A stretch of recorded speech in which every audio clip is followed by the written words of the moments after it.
Vous devez avoir hâte d'avoir la suite. Le Parti québécois fait la sourde oreille, bon, vous le savez, mais moi, je pense surtout à vous qui me demandez sans arrêt pourquoi le Parti québécois donne pas suite au projet Liberté-Nation. Parce que c'est le seul projet, surtout, qui peut mener à l'indépendance du Québec en donnant l'autonomie gouvernementale aux régions, mais surtout en permettant aux fédéralistes dits nationalistes de se rallier aux indépendantistes. Il y a à peu près 25 de ces citoyens québécois qui sont disponibles, je pense. Alors, nous, on a fait tous les efforts, mais je ne me sens pas frustré. Je suis un auteur très à l'aise. Ils pourront faire ce qu'ils veulent, mais je voulais juste vous dire qu'on a fait les efforts parce que comme fondateur du Parti québécois, je trouve que c'était mon devoir d'au moins leur faire connaître ce projet. Donc, vous vous rappelez la dernière fois qu'on s'est parlé dans la deuxième vidéo, le 28 avril 2015, j'avais reçu une lettre de Philippe Couillard et j'étais très content d'avoir au moins reçu des lettres parce que je me disais au moins ça marche, le courriel. Alors, quand on a vu qu'il ne se passait rien, on s'est dit, ben peut-être qu'ils ne lisent pas les courriels, les députés du Parti québécois, peut-être qu'ils n'ont pas lu Le Soleil, parce qu'il y a une pleine page, peut-être qu'ils n'ont pas lu la télévision, c'est-à-dire écouter la télévision, qui parlait du projet Liberté-Nation, etc., etc. Donc, j'ai fait une opération différente. Cette fois-là, je me suis dit, probablement qu'ils lisent le Journal de Québec. Donc, on décide de placer une pleine page dans le Journal de Québec. Vous voyez ici, ça c'est le 25 novembre 2015. C'est un an après le courriel qu'ils ont reçu. On place cette pleine page pour qu'ils puissent s'apercevoir qu'il se passe quelque chose au Québec, qu'un citoyen fait des choses. Et le lendemain, ça c'était pour annoncer l'apparition du livre. En 2030, la République fédérale du Québec. Le lendemain, le livre paraît. En 2030, le manifeste. En 2030, la République fédérale du Québec. Vous voyez, un beau livre, beau manifeste. Et, bon, évidemment, les journaux en ont parlé. Là, je me suis dit, bravo, enfin! Quelqu'un va signaler à Maître Bertrand, hop, on a trouvé votre projet, très intéressant ou pas intéressant du tout, ou on veut rien savoir. Bon. Niet, pas de réponse. Alors là, je me suis dit, ou des amis m'ont dit, allez sur Facebook, Maître Bertrand. Ah, alors on va sur Facebook. Je ne connaissais rien des médias sociaux. Depuis ce temps-là, j'ai appris à me déniaiser un petit peu. Après ça, on m'a dit, allez sur YouTube. Peut-être qu'ils vont découvrir YouTube. Ah, je suis allé sur YouTube. Niet, pas de réponse. Alors, vous vous rappelez aussi qu'il y avait eu une pleine page dans le journal Le Soleil. Ça, c'était le 18 mars 2015. Avant le lancement du manifeste. Donc, là, ce sont des membres qui ont pris la chose en main. Alors, les membres, particulièrement Richard Majot, de la région de Montréal, qui est venu au lancement du livre à Québec, qui a acheté 3 exemplaires de ce livre. D'ailleurs, je vous encourage à l'acheter dans toute bonne librairie, vous pourrez le commander.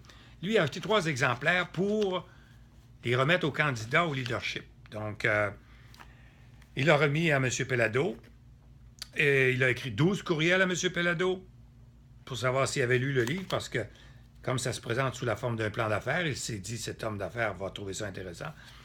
Eh bien, il n'a reçu aucune nouvelle de M. Pellado. Alors, M. Majot m'a donné l'autorisation de vous en parler. Il était extrêmement déçu. Et M. Majot, lui, a décidé, dans la nouvelle campagne au leadership, cette fois-là, d'appuyer Mme Yvon. C'est un bon choix. Alors, il s'est dit, Mme Yvon, c'est une femme qui est rassembleuse, donc devrait peut-être s'intéresser au projet Liberté-Nation, qui est extrêmement rassembleur, parce qu'on refonde le Québec avec les Autochtones, les anglophones, les allophones, et évidemment les francophones, etc., etc. Il a dit à Mme Yvon, dans des courriels que j'ai ici, puis que malheureusement, je n'ai pas le temps de tout vous lire, mais il m'a envoyé une copie de ces courriels. Madame Yvon, je suis prêt à vous appuyer à la condition, je vais signer votre signature de mise en candidature, à la condition que vous lisiez le livre, le manifeste de Maître Bertrand, ou que vous alliez sur www.républiquefédéraleduquebec.com pour prendre connaissance du documentaire en 12 capsules. Alors, pas de nouvelles.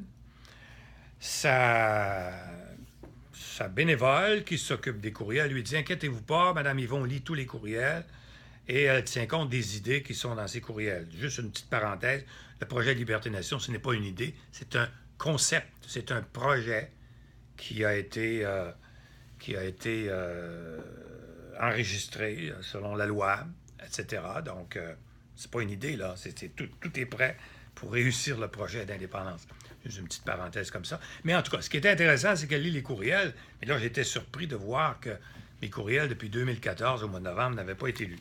Alors, ce que M. Majot fait, quand il voit que ça ne débouche pas, il est très déçu, évidemment qu'il est déçu, parce qu'il a été déçu par M. Péladeau. Là, il est déçu par Mme Yvon. Il me dit, j'ai une idée, M. Bertrand. Pourquoi vous appelez pas vous-même Mme Yvon? Pourquoi vous lui écrivez pas? Entre confrères, vous allez pouvoir vous entendre, puis offrez-lui de venir vous rencontrer. Ah, je trouvais que l'idée était bonne. Alors, j'ai écrit net à Mme Yvon le 7 juin, un courriel qui dit ceci. Veuillez trouver ci-dessous copie de la lettre que nous vous avons adressée le 7 novembre 2014, qui est demeurée sans réponse, etc. Et là, je lui offre de venir à mon cabinet à Québec, où je pourrais lui présenter, évidemment, une quinzaine d'avocats et de collaborateurs, et surtout lui expliquer le projet Liberté Nation, ce qu'on appelle le non-dit. J'ai pas de réponse, donc j'ai écrit une deuxième fois la semaine suivante, je pense le 15, pour lui dire que j'attendais toujours une nouvelle d'elle. C'était mon 4e courriel qu'elle recevait. Et là, il y a des citoyens qui se sont mis à écrire sur Facebook, qu'est-ce qui se passe, on n'a pas de nouvelles, et tatati, et tatata. Donc, j'essaie de les trouver, là. Entre-temps, je peux juste vous dire que M. Majot lui a écrit aussi à Daniel Turp, le président de l'Institut fondé par M. Péladeau. J'aimerais avoir votre opinion sur le projet Liberté Nation. On n'y a pas de réponse non plus. Et là, ici, finalement, j'ai reçu une lettre. Non, je voudrais d'abord vous lire des courriels du 16 juin. 2 courriels que j'ai pris à tout hasard dans Facebook. On dit « C'est absolument incroyable que personne du PQ ne donne son opinion sur ce projet. » Puis là, il nomme les candidats au leadership. Il y en a un autre la même journée qui dit « Option nationale, Parti québécois, Sol Zanetti, Québec solidaire, Véronique Yvon, Alexandre Cloutier, Martine Ouellette, Jean-François Lisée. Allô? Point d'interrogation. Avez-vous des commentaires sur le sujet? » Alors, voici le courriel. Allô, allô. Et là, j'ai reçu un courriel pour la première fois depuis le mois de novembre de tous les députés du Parti québécois. Un seul petit courriel qui ne dit pas grand-chose, mais... Alors, le 17 juin, « Bonjour, M. Bertrand. Au nom de la députée de Joliette, Mme Véronique Yvon, j'accuse réception de vos courriels portant sur le projet Liberté Nation. Votre message a été transmis à Mme Yvon et à son équipe. Mme Yvon me demande de vous remercier particulièrement. » Bon, et depuis ce temps-là, évidemment, pas de nouvelles. Alors, moi, j'arrête ça ici. Juste pour vous dire, maintenant, c'est à vous à trouver pourquoi. Pourquoi on fait ça? Vous allez voir dans les vidéos suivantes, pas dans les vidéos qui vont venir, on va retourner au référendum de 1995. Vous allez voir qu'est-ce qui s'est passé quand la garde rapprochée du Parti québécois, du gouvernement du Parti québécois, m'a empêché de voir M. Parizeau. Vous allez voir que ça se ressemble beaucoup. 1981, lors du rapatriement, 1995 et 2016. Pourquoi? Est-ce qu'il y a une entente entre tous les députés pour pas qu'on parle à M. Bertrand, pour pas qu'on s'occupe de son projet, pour pas qu'on regarde ça, parce que si on le copie, on ne va pas être obligé de le citer. C'est une hypothèse. Mais c'est pas une idée, là, c'est un concept. Vous allez être obligé de m'en parler.